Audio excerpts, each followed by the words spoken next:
ಇನ್ನು ಬ್ಯಾಂಕ್ನಲ್ಲಿ ಇಟ್ಟಿದ್ದ ಮಹಿಳೆ ಹಣವನ್ನು ಬ್ಯಾಂಕ್ನವರೇ ಲೂಟಿ ಮಾಡಿರುವಂತಹ ಘಟನೆ ಇದು. ಬ್ಯಾಂಕ್ ಅಧ್ಯಕ್ಷ ಹಾಗೆ ಜನರಲ್ ಮ್ಯಾನೇಜರ್ನಿಂದ ದೋಖಾ ಆಗಿದೆ.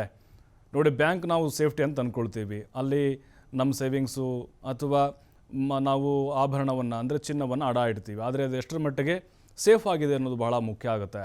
ಮೈಸೂರಿನ ನವನಗರ ಕ್ರೆಡಿಟ್ ಕೋಆಪರೇಟಿವ್ ಬ್ಯಾಂಕ್ನಿಂದ ಮಹಿಳೆ ಒಬ್ಬರಿಗೆ ವಂಚನೆ ಆಗಿದೆ. ಅವರ ಅಕೌಂಟ್ನಿಂದ ಕೋಟಿ ಹಣ ಬ್ಯಾಂಕ್ನವರೇ ಲೂಟಿ ಮಾಡಿದ್ದಾರೆ.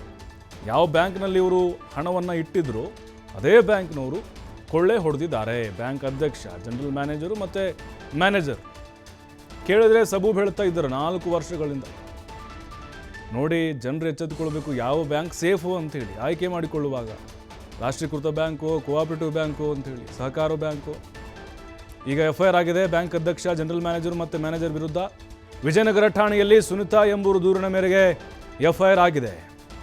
ಏನಿದು ಪ್ರಕರಣ ಹಾಗಾದರೆ? CCL ಖಾತೆ ಮತ್ತು ಉಳಿತಾಯ ಖಾತೆಯಲ್ಲಿ ಅಂದರೆ ಸೇವಿಂಗ್ಸ್ ಅಕೌಂಟ್ನಲ್ಲಿ 1,41,00,000 ಹಣ ಇಟ್ಟಿದ್ರು ಅವರು. 1,41,00,000 ರೂಪಾಯಿ ಹಣ ಬ್ಯಾಂಕಿನ 2 ಅನ್ಯ ಖಾತೆಗೆ ವರ್ಗಾವಣೆ ಮಾಡಿದ್ದಾರೆ. ಬ್ಯಾಂಕ್ನ ಹಣವನ್ನು, ಠೇವಣಿದಾರ ಹಣವನ್ನು ವರ್ಗಾವಣೆ ಮಾಡಬೇಕು ಅಂತ ಹೇಳಿದ್ರೆ ಅವರ ಪರ್ಮಿಷನ್ ಬಹಳ ಮುಖ್ಯ ಆಗುತ್ತೆ. ಇಲ್ಲಿ ಅವರ ಅನುಮತಿ ಇಲ್ಲದೆ ಸಾಲಕ್ಕಾಗಿ ನೀಡಿದಂತಹ ಅವರ ಚೆಕ್ಕನ್ನು ಬಳಸಿ ವರ್ಗಾವಣೆ ಮಾಡಿದ್ದಾರೆ. ಬ್ಯಾಂಕಿನ ಅಧ್ಯಕ್ಷ KN Basant, general manager Suresh, manager Shivakumar ಅಕ್ರಮ ಹಣ ವರ್ಗಾವಣೆ ಮಾಡಿದ್ದಾರೆ ಎನ್ನುವಂಥ ಆರೋಪ. ಬ್ಯಾಂಕ್ನ ಹಿತದೃಷ್ಟಿಯಿಂದ ಹಣ ಬಳಸಿದ್ದೇವೆ ಅಂತ 4 ವರ್ಷಗಳಿಂದ ಸಬೂಬ್ ಹೇಳಿಕೊಂಡು ಬರ್ತಾ ಇದ್ರು.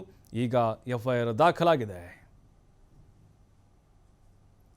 ಏನು ಅಡಮಾನ ಸುನೀತಾ ಅವರ ಅಕೌಂಟಿಗೆ ಅಡಮಾನ ಆದಂಥ ನಂತರ ರಿಸರ್ವ್ ಮಾಡಿದಂಥ ಅಮೌಂಟ್ ಅದು. ಅವ್ರು ಅಡಮಾನ ಆಗಿ ಎಮ್ಯುನಿಟಿ ಎಲ್ಲ ಮಾಡ್ಕೊಡ್ತಾರೆ ಪ್ರಾಪರ್ಟಿಗಳ ಮೇಲೆ. ಇವ್ರ ಅಕೌಂಟಲ್ಲಿ ಆ ಅಮೌಂಟ್ನ ರಿಸರ್ವ್ ಮಾಡಿರ್ತಾರೆ. ಅದನ್ನು ಇವರು ಯಾವಾಗ ಬೇಕಾದ್ರೆ ತೊಗೋಬೋದು ಅಂತೆಲ್ಲ ರಿಸರ್ವ್ ಮಾಡಿರ್ತಾರೆ. ಅದು ಆ ಅಮೌಂಟನ್ನ ಮಹಿಳಾ ಮಂಡಳಿ ಅಕೌಂಟ್, ಅದು ಆ ಕರೆಂಟ್ ಅಕೌಂಟಿಂದ ಸುನೀತಾ ಅವ್ರದ್ದು ಸೇವಿಂಗ್ಸ್ ಅಕೌಂಟ್ ಫಸ್ಟ್ ಟ್ರಾನ್ಸ್ಫರ್ ಮಾಡ್ತಾರೆ. ನಂತರ ಅದನ್ನು ಬೇರೆ ಇನ್ನೆರಡು ಅಕೌಂಟಿಗೆ ಇವ್ರ ಅಕೌಂಟಿಂದ ಟ್ರಾನ್ಸ್ಫರ್ ಮಾಡ್ತಾರೆ. ಎಲ್ಲದಕ್ಕೂ ಚೆಕ್ನ ಕೊಡ್ತಾರೆ. ನಾವು ಚೆಕ್ನ ಕೊಟ್ಟದ್ದು ಏನಕ್ಕೆ? ಶ್ಯೂರಿಟಿ ಚೆಕ್ ಕೊಟ್ಟರೆ. ಶ್ಯೂರಿಟಿ ಚೆಕ್ನ ಬ್ಯಾಂಕವ್ರಿಗೆ ಮಿಸ್ಯೂಸ್ ಮಾಡ್ಕೊಂಡು ಈ ಥರ ಅಮೌಂಟ್ ವರ್ಗಾವಣೆಗಳನ್ನ ಮಾಡ್ತಾರೆ ಅಂತಂದರೆ ಜನಗಳು ಯಾರು ನಂಬಬೇಕಾಗತ್ತೆ? ಅಮೌಂಟ್ ಬರಬೇಕಾಗಿರೋದು 1,16,00,000. 2016 ನಾವಲ್ಲಿ ಮಾರ್ಗೇಜ್ ಲೋನ್ ತೊಗೊಂಡಿದ್ವಿ ನಮ್ಮ ಪ್ರಾಪರ್ಟಿ ಮೇಲೆ. ನಮ್ಮದು ಸಂಸ್ಥೆ ಇದೆ, ಇನ್ಸ್ಟಿಟ್ಯೂಷನ್ ಇದೆ. ಸೊ ನಾವು ಬಿಲ್ಡಿಂಗ್ ಕಟ್ಟಬೇಕಾಗಿತ್ತು. ಆ ಇಂಟೆನ್ಷನ್ಗೋಸ್ಕರ ನಾವಲ್ಲಿ ಮಾರ್ಗೇಜ್ ಮಾಡಿ ಪ್ರಾಪರ್ಟಿಯಿಂದ ಮಾರ್ಗೇಜ್ ಮಾಡಿ ಲೋನ್ ತೊಗೊಂಡಿದ್ವಿ. ಆಗ ನಮಗೇನೂ ತೊಂದರೆ ಇಲ್ಲ, ನಾವು ಲೋನ್ನ ಕಟ್ಕೊಂಡು ಹೋಗ್ತಾಯಿದ್ವಿ, ಏನೂ ಇಲ್ಲ. ಈ ಕೊರೋನಾ ಬಂದಿದ್ದ ಸಮಯದಲ್ಲಿ ನಮಗೆ ಲೋನು ಟಾಪಪ್ ಮಾಡಬೇಕಾಗಿತ್ತು. ಅದಕ್ಕೆ ಹೋಗಿ ನಾನು ಅಲ್ಲಿ ಅವರು ಅಪ್ರೋಚ್ ಮಾಡಿ ನಾನು ಕೇಳಿದಾಗ ಆಯಿತು ಮಾಡಿಕೊಡ್ತೀವಿ ಏನೆಲ್ಲ ಸಮ್ ಡಾಕ್ಯುಮೆಂಟ್.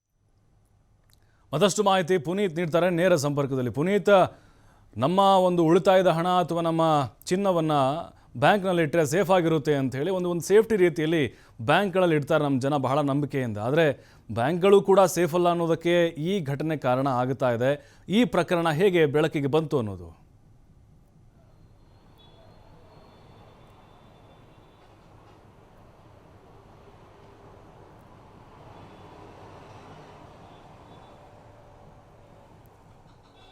ನೋಡಿ, ಈಗ ಈ ಜನರಲ್ ಕೋಆಪರೇಟಿವ್ ಬ್ಯಾಂಕ್ ಏನಿದೆ, ಈ ಬ್ಯಾಂಕ್ಗಳಲ್ಲಿ ಅವರು ಸಾಲವನ್ನು ತೆಗೆದುಕೊಳ್ಳಲಿಕ್ಕೆ ಚೆಕ್ಕನ್ನು ಕೊಟ್ಟಿರ್ತಾರೆ.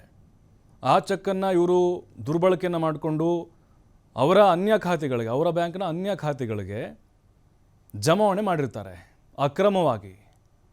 ಕೇಳಿದರೆ ನಾವು ಬಡ್ಡಿ ಸಮೇತವಾಗಿ ನಿಮಗೆ ಕೊಡ್ತೀವಿ ಅಂತ ಹೇಳಿದ್ದಾರೆ. ಈಗ 25,00,000 ರೂಪಾಯಿ ಮಾತ್ರ ಸುನಿತಾ ಅವರ ಖಾತೆಗೆ ಹಣ ಜಮೆ ಆಗಿದೆ.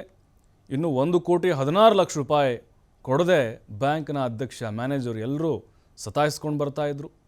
ತಮ್ಮ ಬಾಕಿ ಹಣ ವಾಪಸ್ ಕೊಡದೆ ಹೋಗಿದ್ದಕ್ಕೆ ಸುನಿತಾ ಅವರು ದೂರು ದಾಖಲು ಮಾಡಿದ್ದಾರೆ. ಬೇಲಿನೇ ಎದ್ದು ಹೊಲ ಮೇಯ್ದಂತಹ ಕತೆ ಇದು.